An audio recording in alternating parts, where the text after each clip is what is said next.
इस समस्या का समाधान क्या है, क्या किया जाए? पहला समाधान तो यह है कि एक जागरूक नागरिक और समाज होने के नाते आपको ऐसे लोगों का तिरस्कार करना चाहिए जो बेईमानी से अमीर बने हैं और जो ईमानदारी से काम करने वालों का सम्मान नहीं करते। दूसरी बात, जो लोग असंगठित क्षेत्र में काम करते हैं जैसे ड्राइवर्स, सिक्योरिटी गार्ड्स, आपके घर में काम करने वाले लोग या आपके घर के आसपास रेहड़ी पर, स्टॉल पर सामान बेचने वाले लोग, इन लोगों का आपको सम्मान करना होगा, इनको सम्मान देना होगा। जब तक इन लोगों को आप नौकर समझेंगे तब तक हमारे समाज में इनकी स्थिति कभी नहीं बदलेगी। उदाहरण के लिए आज इन लोगों के लिए एक शब्द का काफ़ी इस्तेमाल होता है। आप देखते होंगे, आप कभी किसी रिक्शा वाले के साथ जाते हैं, ऑटो वाले के साथ जाते हैं, टैक्सी में जाते हैं, या डिलीवरी बॉय कोई आता है या सिक्योरिटी गार्ड आता है, तो आप इन सबको भैया कहकर बुलाते हैं। सब्जी वाले से लेकर कपड़े इस्त्री करने वाले तक सबको भैया कहकर पुकारा जाता है। लेकिन सोचिए, जब आप किसी शॉपिंग मॉल में किसी महंगे शोरूम में जाते हैं, किसी बड़े ब्रांड के शोरूम में, और वहाँ आपको एक सेल्समैन मिलता है, तो क्या आप उसे कभी भैया कहते हैं? कड़वा सच ये है कि उन्हें हमारे देश के लोग कभी भैया नहीं कहेंगे।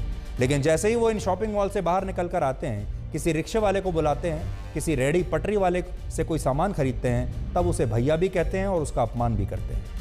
एक और बात, शॉपिंग मॉल में लोग किसी चीज़ का दाम कम कराने के लिए कभी मोल भाव नहीं करते। आप जब शॉपिंग मॉल में जाते हैं, बड़े बड़े मॉल्स में, बड़े बड़े शोरूम्स में, कभी बार्गेनिंग नहीं करते। लेकिन रेहड़ी से जब आप सामान खरीदते हैं तो इन्हीं गरीब लोगों से कहते हैं कि भैया तुम ज़्यादा पैसा लगा रहे हो, बेईमानी कर रहे हो और पैसा कम करो।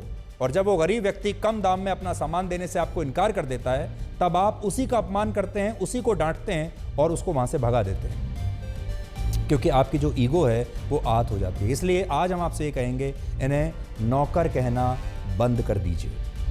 इनके नाम हैं, इन्हें भैया पे निर्णय पर हिंदू पक्ष ने जताई खुशी, नाराज मुस्लिम पक्ष जाएगा हाईकोर्ट। संसद के कानून को दरकिनार करने का भी लगाया आरोप, ओवैसी ने भी जताया ऐतराज।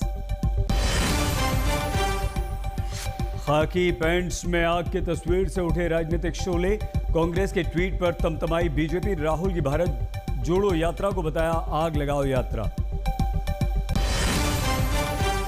वर्ल्ड डेयरी समिट में पीएम ने दिया श्वेत क्रांति का मंत्र, बोले डिजिटल क्रांति से व्यापार का होगा विकास। जानवरों में लंबी रोग के विरुद्ध वैज्ञानिकों ने तैयार किया देसी टीका, योगी अमित शाह रहे मौजूद।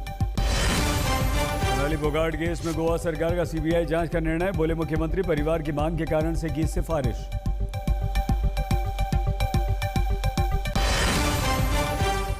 और T20 वर्ल्ड कप के लिए टीम इंडिया का ऐलान, रोहित की कप्तानी में बुमराह, हर्षल की वापसी, शमी को नहीं मिला मौका, केएल राहुल होंगे उप कप्तान।